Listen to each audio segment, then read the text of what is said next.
Assalamualaikum warahmatullahi wabarakatuh. Selamat pagi teman-teman. Ah, Sudah memasuki awal pekan ya, di hari Senin ini. Sebelum kita awali kelas kita pagi ini, marilah kita berdoa terlebih dahulu sebagai wujud kesyukuran atas nikmat, rahmat, dan kepahaman dalam kelas kita pagi ini.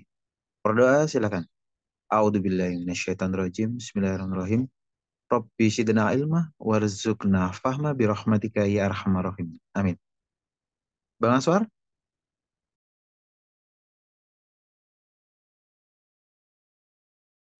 Halo Om, ini belum istirahat berarti ya, Kang?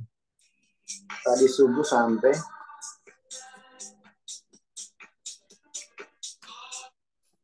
Oke lah, kita lanjutin ya. Bismillahirrahmanirrahim. Assalamualaikum warahmatullahi wabarakatuh. Selamat pagi ya. Kita lanjutin, eh kita anggap aja kuliah ya. Kuliah kita masih dengan daily reflection-nya Hawking. Ini adalah daily reflection yang ke berapa nih? 28 ya. Beberapa kali kita kosong, kita lanjutin bahwa apa namanya, ketika ketakutan terpuruk yang mungkin terjadi, yaitu ketakutan akan dan guncangan akan kematian gitu ya. Telah kita pahami nature-nya gitu ya. Telah kita hadapi, maka hal itu akan digantikan oleh ketenangan, kedamaian, kemudian kesatuan, oneness, dan kekebalan yang mendalam dari rasa takut. Problem dari rasa takut kan memang ya kesalahan ya. Kesalahan di mana identifikasi diri gitu ya. Identifikasi diri pada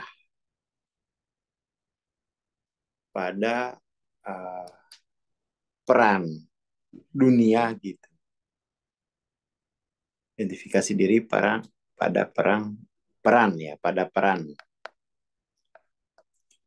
dunia. Diri kan di dunia itu perannya macam-macam. Perannya sebagai pegawai. Nah, kalau diri diidentifikasi pada peran tadi, ketika perannya itu akan dihentikan, itu kan ketakutannya ngeri. Bahwa saya adalah pekerja. Maka ketika akan di PHK, itu ketakutannya ngeri. Ketakutannya ngeri. Dan ketakutan yang paling dalam itu kan adalah ketakutan akan tiada lagi dirinya gitu. Jadi kematian tuh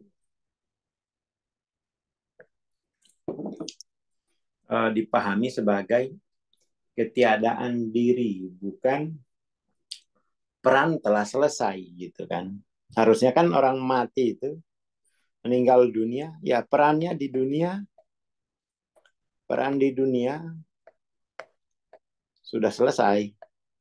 Dirinya abadi. Kembali lagi ke diri yang absolut, diri unik itu. Nanti akan dibangkitkan kembali pada sebagai diri unik pada alam berikutnya, sebagaimana dalam kandungan, saat dalam kandungan kan, atau saat sebelum lahir ke dunia kan, kita tidak tidak punya ingatan, ya, tidak punya ingatan apa-apa terhadap diri unik kita kan. Setelah terlahir ke dunia baru punya kesadaran diri unik. Jadi sebelum punya kesadaran diri unik, bukan berarti kita tidak ada. Ada, tetapi ada di dalam diri absolut. Saking kuatnya diri absolut itu, ya diri unik, bisa dibilang itu larut. Bisa dibilang larut, dan kecuali dia dibangkitkan lagi sebagai diri unik. Sama aja itu, dari dalam kandungan masih kuat diri absolut, terlahir ke dunia, mengalami diri unik, lalu di dunia tiap malam tidur, kembali ke dalam diri absolut lagi, bangun lagi, kembali ke diri unik. Jadi apa yang mati? Ya, yang mati kalau pindah dimensi adalah peran dunia. Adapun diri tidak mati, dia hanya larut dalam diri mutlak, kemudian dibangkitkan lagi sebagai diri unik. Kan begitu tiap hari kita jalani.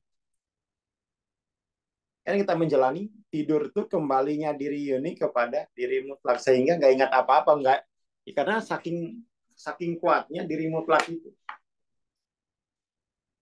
Makanya diri unik ini itu disebut uh, relatif, karena ketika dalam diri mutlak dia menjadi tidak kelihatan uniknya, tidak kelihatan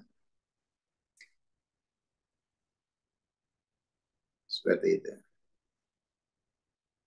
Jadi tidak bisa. Nanti balik lagi ke dalam dunia baru menjadi unik. Nah, sebenarnya kan tujuan hidup di dunia itu kan, mengalami keunikan itu secara maksimal, lalu keunikan itu dimaterialisasikan gitu. Ya gitu aja orang hidup tuh. Sehingga ketika di dunia, seberapa besar kualitas diri unikmu, yaitu nanti kamu bangkit dengan diri unik yang seperti itu. Jadi jangan sia-siakan jangan sia-siakan hidup di dunia kamu nangisi putus cinta, padahal kamu nunggu miliaran tahun di alam ketuhanan untuk bisa dapat giliran peran diri unik di dunia. Kan gitu ya. Kita kan kalau kita hitung ke belakang secara linear gitu, kamu lahir tahun berapa nih? 2006. Katakan umur semesta ini udah miliaran tahun. Kamu telah menunggu miliaran tahun dalam diri mutlak untuk bisa tiba di dunia. Nah, tiba di dunia kamu diputus cinta, nangis, mau bunuh diri, nggak enak makan, nggak enak tidur. Waras nggak tuh? Di dunia ini kita, ya kan, di dunia ini kan kita mau mengalami diri unik, ya kan? Nah, kita hanya persoalan tinggal tinggal pacar, persoalan nggak ada uang, ya kemudian tuh lupa dengan diri uniknya. Ya tapi namanya manusia kan, setelah di dunia itu ya menjadi bolak. Jadi diri itu pada akhirnya mengalami kepalsuan. Jadi dalam diri unik itu ada nature kepalsuannya, yaitu yang harus kita kelola gitu. Yang itu yang harus kita kelola. Jadi makom kepalsuan itu kemudian hanya buang-buang waktu kita untuk peragaan diri unik yang ilahi. Cuma namanya manusia gitu ya, selalu ada celah kegelapan itu.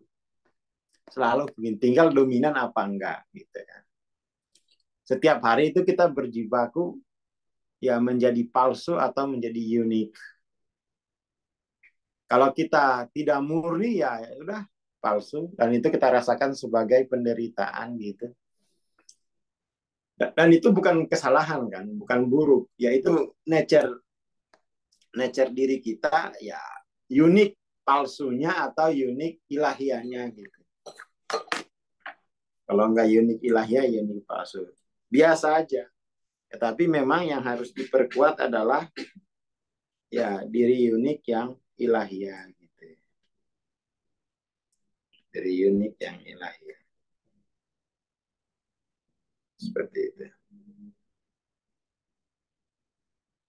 Itu yang paling pokok. Dan sebenarnya ketakutan akan kematian tuh ketakutan akan kematian peran di dunia. Dan di dunia kan sekarang kalau mau peran apa aja kan banyak. Tidak seperti zaman dulu, selain jadi raja kamu berarti jadi apa namanya? Jadi tukang parkir keretanya raja. Sekarang kamu jadi apa aja, peranmu banyak di dunia. Seperti itu. Di dunia itu peranmu banyak, bisa dikerjakan sampai tua sekalipun. Jadi aslinya ya sekarang itu jauh lebih baik dunia ini. Jauh lebih baik. Persoalannya adalah cengkraman atau identifikasi diri dengan kepalsuan itu yang persoalan. Seperti itu. Jadi ketakutan akan kematian tuh ya kalau bisa diurai, oh ya nggak ada sebenarnya. Ya kan, nggak ada kematian dalam artian hilang, hanya kembali ke diri mutlak. Kan gitu kan di agama itu kan, di Quran ya orang tidur tuh kan diri kita kembali ke genggamannya kan, kembali dalam diri mutlaknya, ya sudah seperti itu.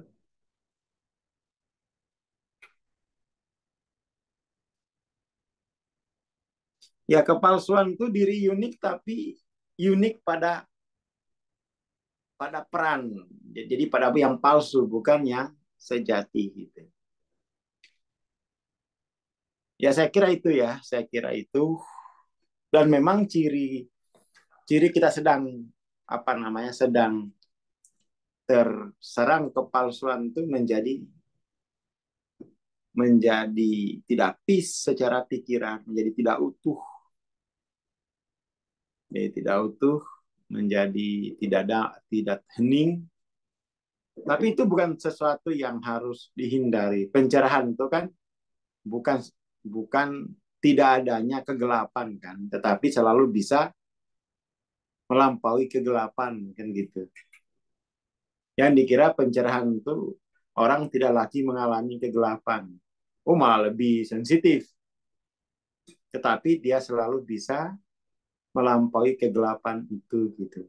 Entah berapa hari, 1 2 hari, 3 hari, ya kan? Tergantung LOC itu mah. Ini kalau 500 ya bisa 2 bulan. Harus melampaui kegelapan. Gitu.